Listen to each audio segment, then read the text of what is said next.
정말 오늘 우리가 2002년 신년 새해를 우리가 어떻게 우리가 살아가야 될 것인가, 각자 나름대로의 다 다짐과 각오가 있으셨을 것입니다만은 오늘 우리가 진정으로 여호와 하나님 앞에 오늘 마음과 정성을 다해서 하나님 뜻 안에서 이 한 해를 우리가 새롭게, 정말 묵은 해를 다 보내놓고 이제 신년 새해를 출발하는데 새롭게 우리가 삶을 살아가면 참 좋겠다 하는 생각을 갖고 오늘 같이 은혜를 말씀을 통해서 갖고자 합니다. 저의 부끄러운 고백을 좀 아무래도 드려야 될 것 같습니다. 얼마 전에 하나님 말씀을 읽는 가운데서 요한 3서 1장 2절 말씀을 보는데 그 말씀이 제 마음 속에 확 와서 새겨지면서 정신이 번뜩 드는 그런 느낌을 가지게 됐습니다. 사랑하는 자요, 내 영혼이 잘됨과 같이 내가 범사가 잘되고 강건하기를 원하노라. 내 영혼이 잘됨과 같이라고 하는 말씀이 확 머릿속에 들어오는데 이 말씀이 딱 와서 닿으면서 내가 과연 내가 영적으로 살았는가,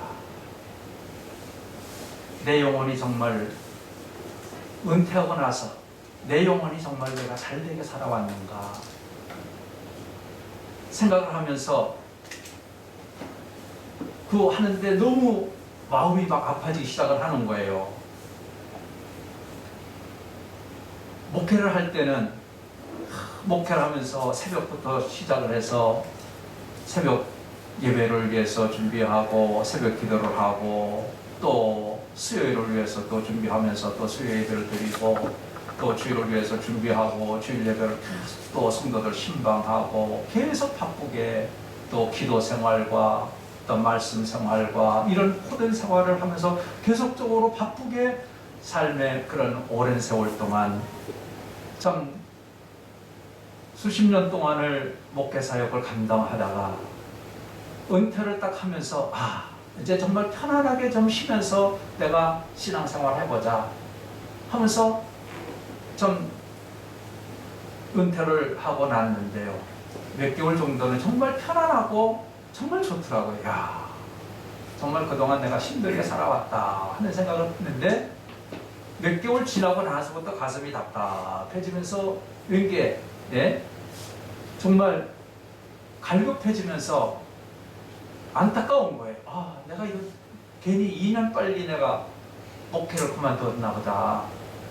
후회고 후기도 시작을 하면서 내가 끝까지 할 걸 왜 2년 빨리 자기 그만뒀지? 하는 그런 생각도 들어오는데, 그래도 그러면서도 또 집에서 예배도 드리고 또 거기서 근데 코로나가 시작이 돼서 집에서 예배 드리고 기도하고 근데 처음에는 좀 되는 것 같은데도 잘 안 되더라고요. 잘 안 되고 점점 신앙이 다운이 되는 것 같은, 내가 이러면 안 되겠다 하는 생각을 가지면서도 점점 다운이 되는,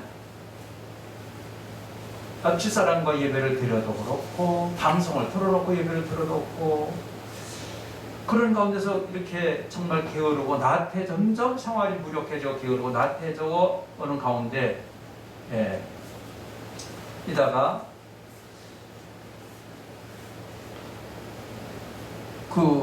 내 영혼이 잘된 것 같이 내가 영적으로 내가 잘 됐느냐? 아니, 너무 영적으로 나태해졌고 게을러졌고 하나님과 너무 멀어졌어. 여호와 하나님은 아들아, 나 너하고 대화 좀 하고 싶다. 아들아, 나 너하고 대화 좀 하고 싶다. 그러는데 대화를 못. 옛날처럼 대화도 제대로 안 되고 기도가 제대로 안 되고 하는 그런 안타까움 속에서 우리 집사람도 교회 가서 기도하려면 기도 문이 잘 안 열린다는 거예요.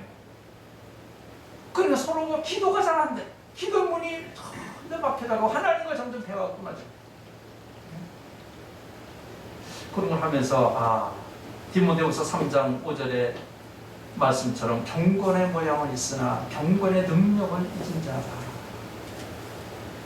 겉으로는 목회자요, 목사요, 또 신앙인이요, 찬송도 부르고 예배도 드리고 뭘 하는데 경건의 모양은 있는데 경건의 능력이 다 상실되고, 야, 이거 큰일 났다. 이거 이러다가 정말 안 되겠구나. 바울 사도의 그 고백이 마음속에 또 와닿더라고요. 고린도전서 3장 27절 말씀에 보면 내가 내 몸을 쳐 복종케 함은 내가 남에게 전파한 후에 자신이 도리어 버림을 당할까 두려워함이라. 다른 사람을 예수 믿게 만들고 구원받게 만들고 신앙생활하게 만들었던 그 자신이 이제 자칫 잘못하다가는 내가 하나님 앞에 버림받을까, 예? 버림당할까 두려움이라 하는 고백을 말씀을 다 읽으면서, 야, 이거 큰일 나겠다. 이거 이래서는 안 되겠다. 내가 영적으로 바로 서야지. 내가 하나님 앞에 바로 서고 하나님 다시 붙들고 하나님과 관계를 맺고 영적으로 내가 살아야지. 내가 영의 사람인데, 육의 사람보다 영의 사람이 되는데 이거 다 큰일 나겠다 하는 마음이 들어서 교회 가서 눈물 콧물 흘리면서 희기기도 하면서 안타깝게 하나님 앞에, 하나님 너무나도 게을렀었습니다. 너무나도 나태했었습니다. 용서해 주세요. 하나님 용서해 주세요. 너무 마음이 아프면서 죄책감이 막 사로잡혀가지고 하나님 앞에 통해 잡아가라고 기도해요. 큰일 나겠구나 이러다가는. 그런 가운데서 열심히 다시 회복을 하기 위해서 힘쓰고 애를 쓰고 있습니다. 새벽에 열심히 새벽기도, 근처에 있는 교회에 열심히 새벽기도도 다시 나가고 예배 시간도 열심히 나가서 예배 드리고, 예? 나름대로 다시 회복하려고 애를 쓰고 노력을 하고 있습니다. 다시 말씀도 전하고 싶은 그런 막 안타까움이 막 생겨지는 거예요. 예? 어디 말씀 가서 전할 데가 없을까? 어디 가서 주의 복음을 증거할 데가 없을까? 하는 그런 생각도 막 들어요. 예? 그런 데만 있으면은 참 가서 좀 말씀 증거하고 참 좋겠다 하는 그런 생각도 막 들어요.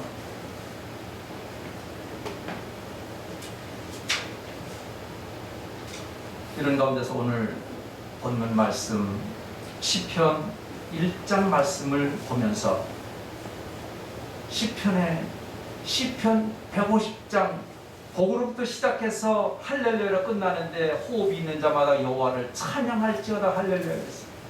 호흡이 있는 자마다 여호와를 찬양하고 하나님께 영광을 돌리고 하나님 앞에 참 가까이 가고 하나님 하나 되는 생활을 이루어가라고 하셨는데, 복 있는 사람이 어떤 사람입니까? 하나님과 첫째는 깊은 관계를 맺는 사람이 복 있는 사람 아니겠습니까? 하나님과 깊은 관계를 맺고 하나님 안에 바로 거하는 자가 복 있는 생활입니다.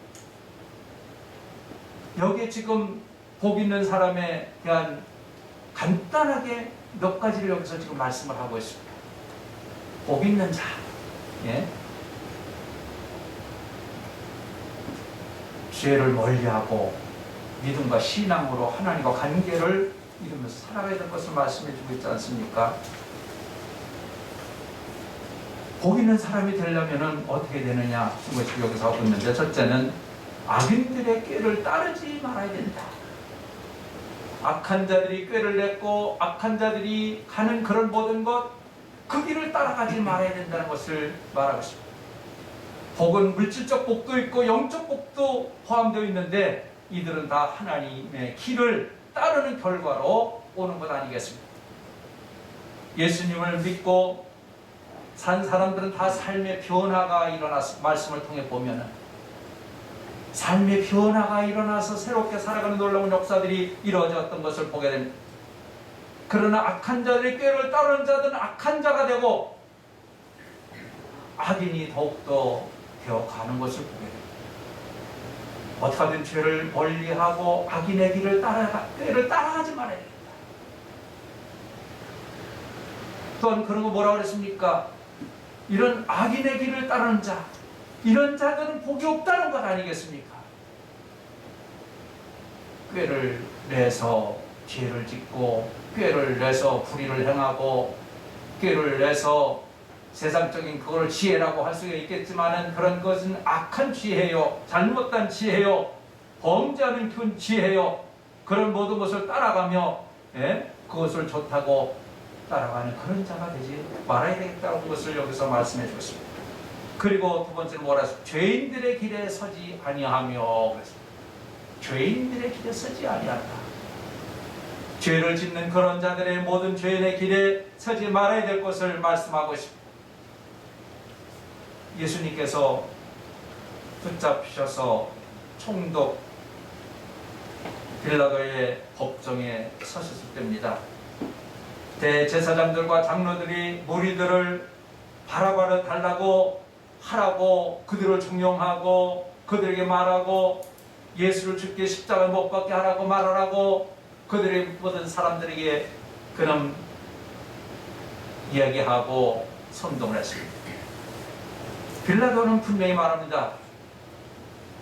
너희들이 십자가 달라고 하는 이 예수는 왜 어찌미냐, 이거 죄도 없는데 어쩜 저가 무슨 악한 죄를 저질렀다고 십자가 달라고 하느냐.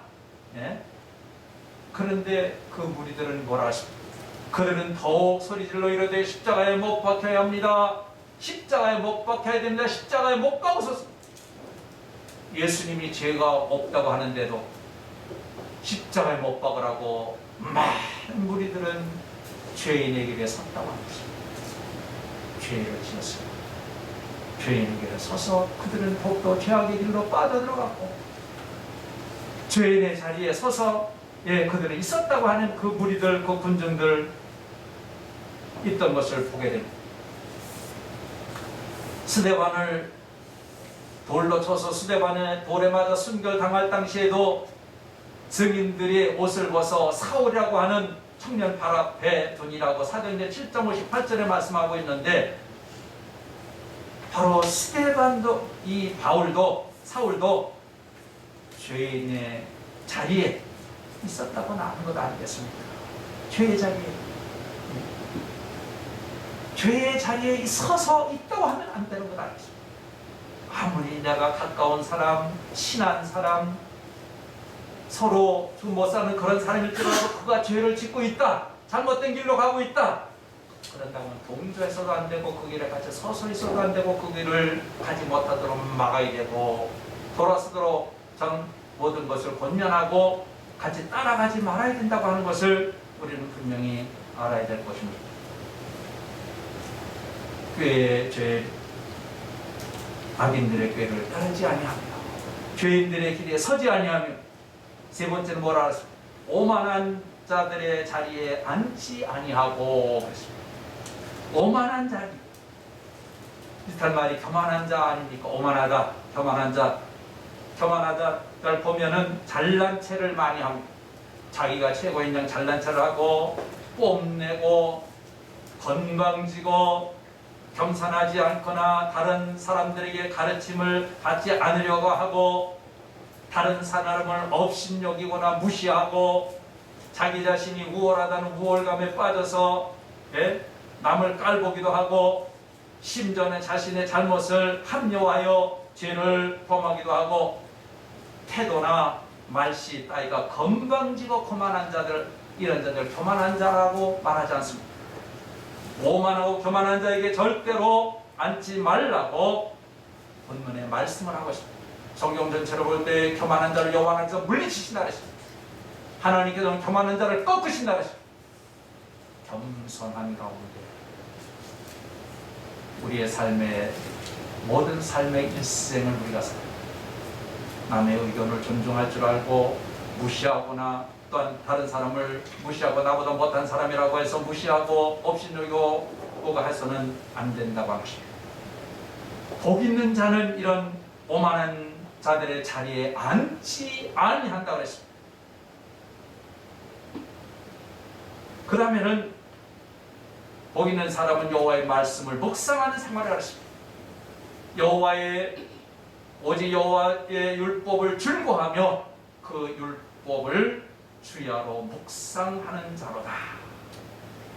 하나님의 말씀을 늘 생각하면서 하나님의 말씀을 묵상하며 살아가는 생활입니다. 진정으로 하나님 말씀을 내가 가까이 하고 하나님 말씀을 늘 생각하면서 살아가는 생활 주야로 묵상해야 되는데 주야 사실 그게 잘 안 되지 않습니까? 그게 주야로 묵상한다는 게 그게 쉬운 일, 굉장히 엄청나게 어려운 일이더라고 보니까요. 늘 말씀을 생각하고 말씀 속에서 살아가고 그래야 되는데 그렇지 못하고 세상적인 모든 여러 가지 생각들과 세상적인 모든 것에 꽉 사로잡혀서 하나님 말씀은 어디 온데간데 없이 그냥 살아가는 경우들이 얼마나 많습니까? 하나님의 말씀을 늘 묵상하며 살아가는 생활, 그것이 복 있는 삶의 생활이다. 결과는 어떻게 말하고 있습니까? 그가 하는 모든 일이 다 형통하게 된다고 3절에 말씀하십니다. 그는 시냇가에 심은 나무가 서를 따라 열매를 맺으며 잎사귀가 따로 마르지 아니함 같으니 그가 하는 모든 일이 다 형통하리로다 그랬습니다. 시냇가에 심기운 나무가 수분이 많고 그러기 때문에 서로 따라 열매를 맺고 잎사귀가 청청하고 계속 성장해 나간다는 것입니다. 바로 시냇가 같은 여호와 하나님을 예로 들어서 말씀하는 것 아니겠습니까? 여호와 하나님 앞에 심기운 자, 여호와 하나님 앞에 붙들림 받은 자, 여호와 하나님 앞에 거하는 자는 아름다운 열매를 맺고 또한 놀라운 역사들이 나타나고 이루어지고 고통과 고난과 역경과 어떤 어려움이 온다고 할지라도 쓰러지지 아니하고 넘어지지 아니하고 승리하는 그 놀라운 은혜의 역사, 바로 모든 일이 다 형통함의 역사가 이루어진다고 하는 것을 분명하게 말씀을 하고 있습니다. 우리는 흔히 우리가 하는 일이 잘 되면 형통하다, 또 신년 새해 인사 가운데 만사 형통하시기 바랍니다 하는 그런 인사들도 하지요. 만사 형통합니다. 모든 일이 잘 되기를 바라고 형통 잘 풀려나가길 바라고 잘 되기를 원하는 것이 형통하다는 말 아니겠습니까?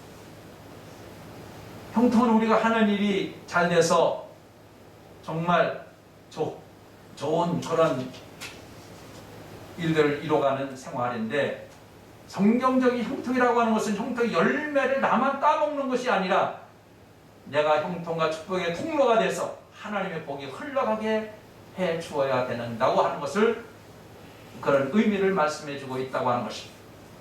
형통을 하려고 한다면 결국 하나님의 말씀을 알고 그 말씀대로 순종하고 하나님이 함께 하실 때 하나님의 인생의 길을 인도하여 주신다는 것입니다. 성경 전체는 사실 하나님 믿고 예수 그리스도를 믿고 복받는 사람들의 이야기로 기록되어져 있는 것을 보게 됩니다.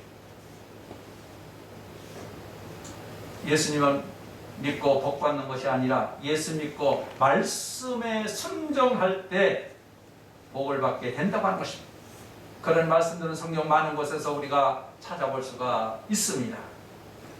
여호수아서 1장 8절 말씀에 보면은 하나님께서 여호수아에게 말씀하십니다.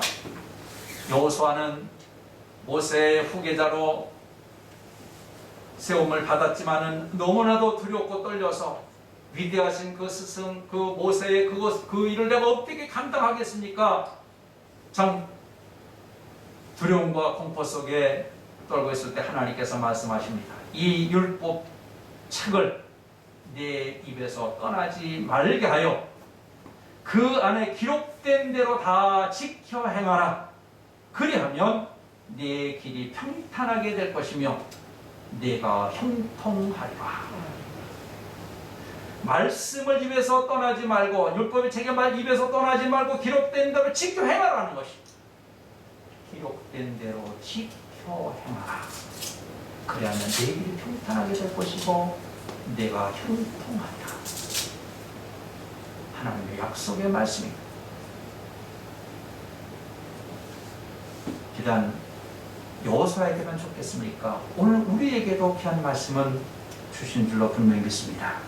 열왕기상 2장 1절부터 3절까지 말씀에 보면은 다윗이 죽을 날이 다 돼서 솔로몬을 불러놓고 유언의 말을 한 말씀을 보게 됩니다.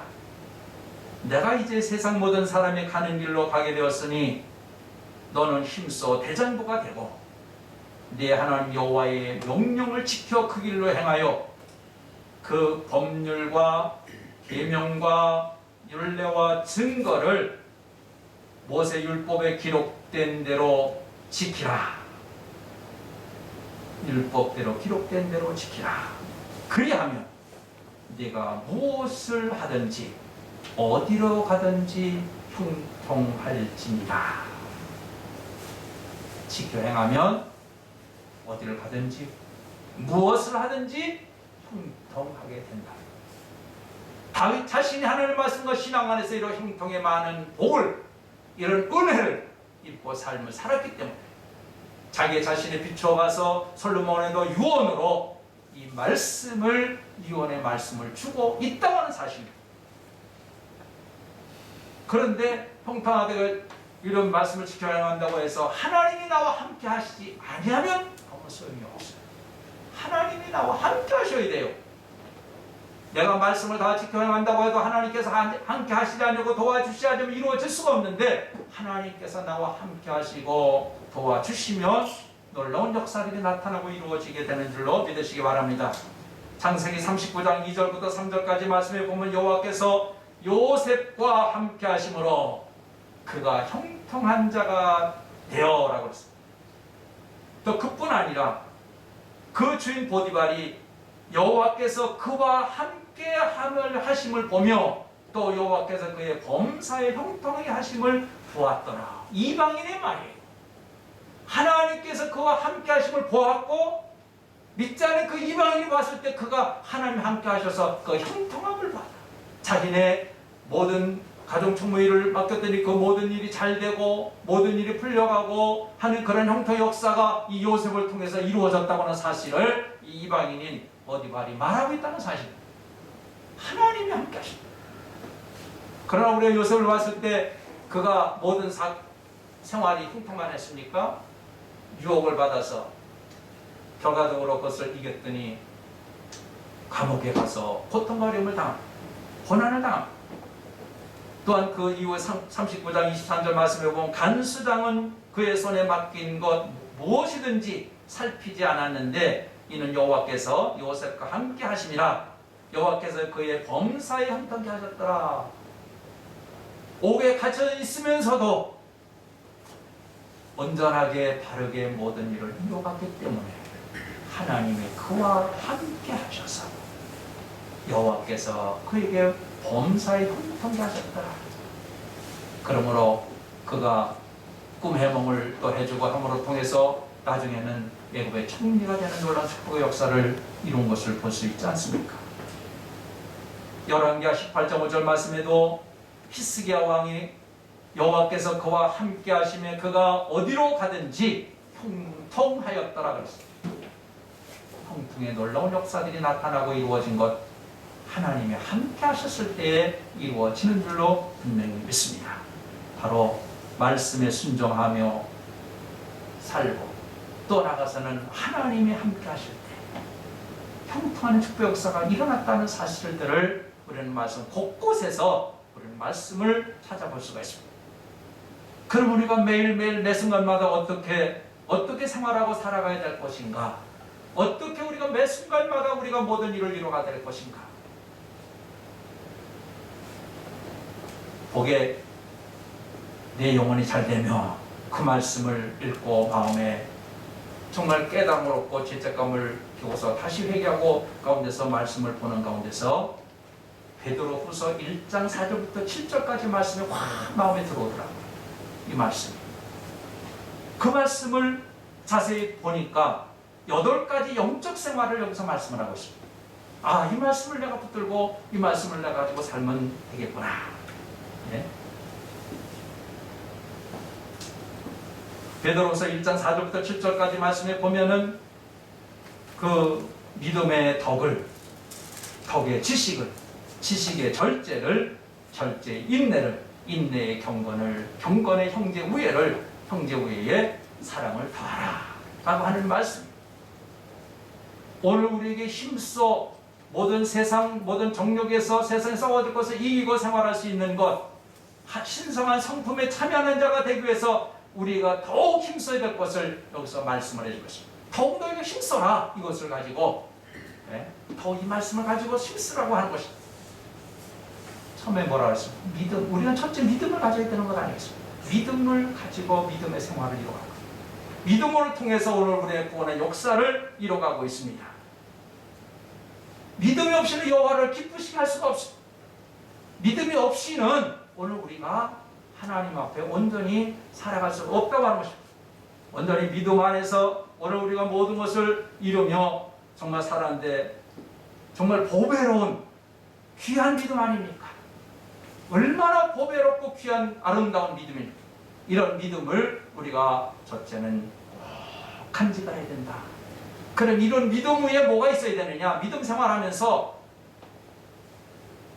덕이 있어야 된다. 덕을 쌓아야 된다.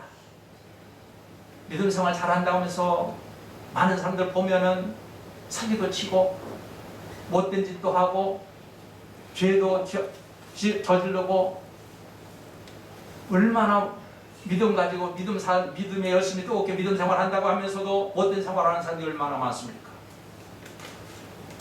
거기에 믿음 생활을 온전히 하려고 하면 덕이 있어야 된다. 덕은 윤리적으로 또한 도덕적으로 바르게 서서 나가는 것을 말하는 것 아니겠습니까? 다른 사람이 봐서 저 사람은 정말 믿을 만한 사람이야. 저 사람은 참 선량한 사람이야. 저 사람은 본받을 만한 사람이야.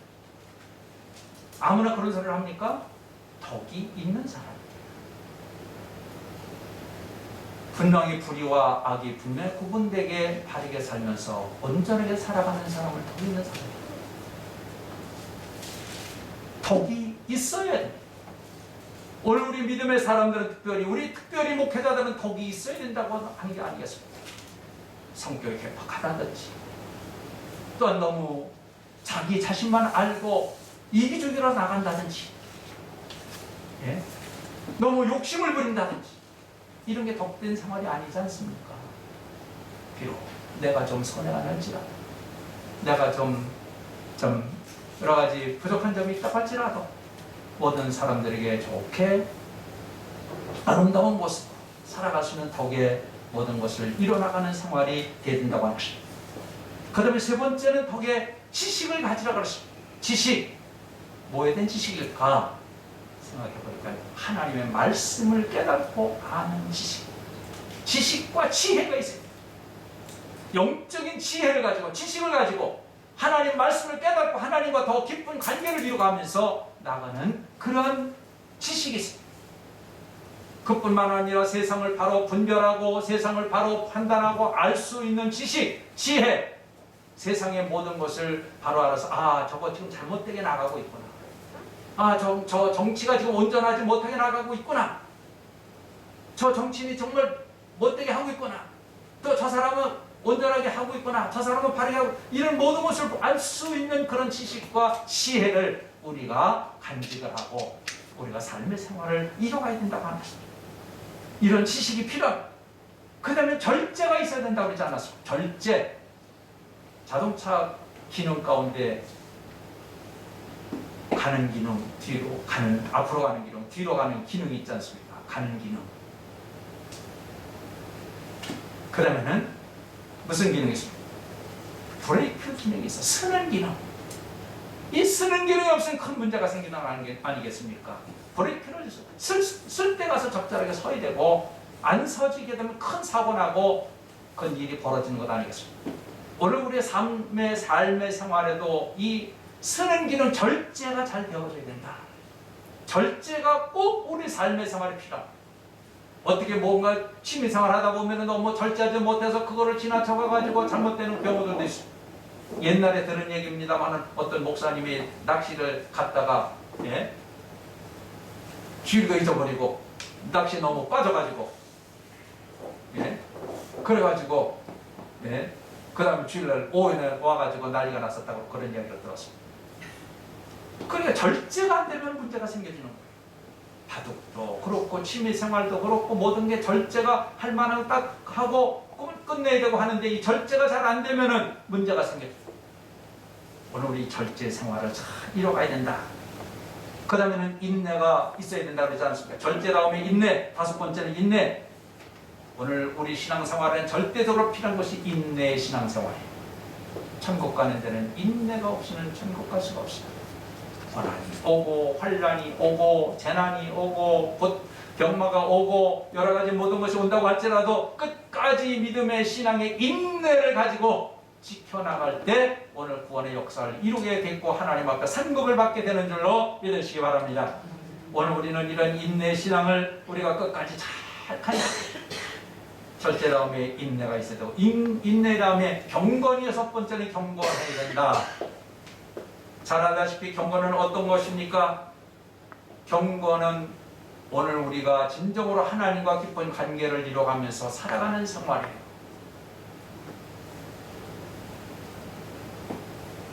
말씀에 보면은 경건의 모양은 있으나 경건의 능력이 없다. 예? 경건의 모양은 있지만 경건의 능력이 없어요. 오늘 경건한 것 같은데도 경건의 능력이 없어요. 오늘 우리가 진정으로 예배 생활도 열심히 예배 생활을 통해서 하나님께 영광을 돌리고 하나님과 만남의 시간을 갖게 되고 또한 기도 생활도 하나님과 늘 영적 대화를 나누고 교제를 나누고 하나님 음성 듣고 하나님과 대화를 나누면서 하나님 인도하심을 따라 살아가는 생활이 되고 또 찬양하면서 열심히 찬양해서 뜨겁게 찬양해서 하나님께 찬양으로 영광을 돌리고 내 영적으로 충만해지게 되고 이런 예배와 말씀과 기도와 찬양과 감사와 사랑과 이런 모든 것이 합돼서 영적 그 경건의 생활을 우리가 잘 이뤄가는 생활, 이것이 얼마나 귀하고 복된 생활입니다. 그 다음에 7번째 형제우애. 형제우애가 두터워져요.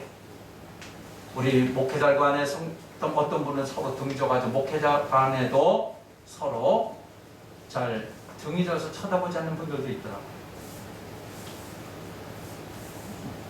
일반 성도만도 못하신 분들도 있어요. 참 너무나 안타까운 모습을 보게 됩니다.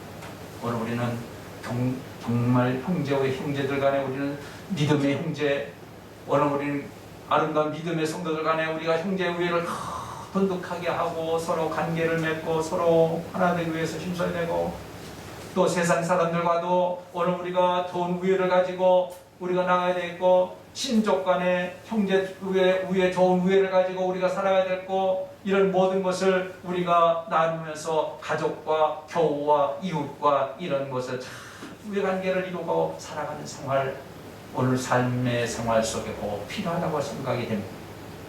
그런 마지막 사랑을 더하라. 믿음으로부터 시작을 해서 이 모든 것에 사랑이 더해요. 사랑이 없이만 아무 소리가 소용없다는 것 아니겠습니까? 그 모든 것이 완성되는 게 사랑으로 이루어져 나갑니다. 사랑은 오늘 우리가 자간에 뜨겁게 사랑, 믿음의 덕의 지식을, 지식의 절제의 인내를, 인내의 경건을, 경건의 형제우애를, 형제우애의 사랑을 더하라. 이 말씀이 제 마음판에 새겨지면서 그래, 내가 부족하고 연약하고 많았는데 그래, 내가 이 말씀 붙들고 내가 살자.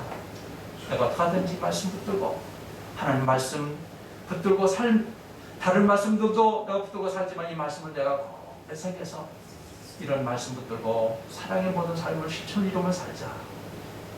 바로 의인의 길은 여호와께서 인정하신다고 마지막에 말씀을 하고 싶어요. 악인의 길은 하나님께서 인정하지 아니하시고 그는 망하리라고 했습니다. 그러나 의인의 길은 하나님께서 인정하신다 했습니다. 여호와 하나님께서는 다윗의 믿음과 행위를 보시고 내 마음에 맞는 사람이라고 사도행전 13장 22절에 말씀을 하고 있습니다. 다윗을 왕으로 세우시고 증언하여 이르시되 내가 이새의 아들 다윗을 만나니 내 마음에 맞는 사람이라 내 뜻을 다 이루리라 하시더니 라고 하는 말씀을 보게 됩니다. 하나님께서 다윗을 인정하셨어요. 다윗을 알아주셨어요. 하나님 앞에 인정받는 신앙생활 남은 여생, 그래 2022년 신년 새해는 진정으로 내가 여호와 하나님 앞에 내가 영적으로 내가 삶을 살아야 돼. 더 뜨겁게 더 열심히 영적 신앙생활을 해야 되겠고 나가서는 하나님께 인정받는 생활을 해야 되겠다. 하나님 앞에 잘했다 칭찬받고 하나님께서 알아주시는 그런 하나님께서 인정받는 하나님께 인정받는 생활이 되어야 되겠다. 그 다음에 세 번째는 하나님 말씀에 내가 어떻게 하든 순종하고 살자. 하나님 말씀대로 실천하고 순종하고 살도록 힘쓰자. 네 번째는 뜨거운 사랑의 생활을 내가 실천하자. 나를 높임받으려고 하고 나를 누가 알아주기를 위해서 사랑을 이렇게 베풀고 하는 것이 아니라 진정으로 정말 뜨거운 마음에 진정한 사랑이 거짓이 없다고 그랬는데, 사랑이 모든 허물을 덮는다고 그랬는데, 진정 뜨거운 마음으로 정말 사랑하면서 내가 살자. 그리고 아름다운 열매들을 맺자. 좋은 열매를 맺어가면서 살자. 이런 마음속에 다짐을 하면서 오늘 이 말씀을 내가 2020년 이렇게 내가 정말 삶을 살아야 되겠구나. 내 자신에게 주시는 그런 말씀으로 내가 깊이 생각을 하면서 오늘 같이 이 귀한 말씀을 나누며 은혜의 시간을 가졌습니다. 오늘 진정으로 하나님께 보기에 합당하고 인정받고 잘했다을 얻고 오늘 우리의 모든 삶이 복된 생활이 되고 형통의 삶을 얻는 놀라운 은혜의 역사가 이 한 해 이루어지시기를 간절히 주님의 이름으로 축원을 드립니다. 기도하시겠습니다.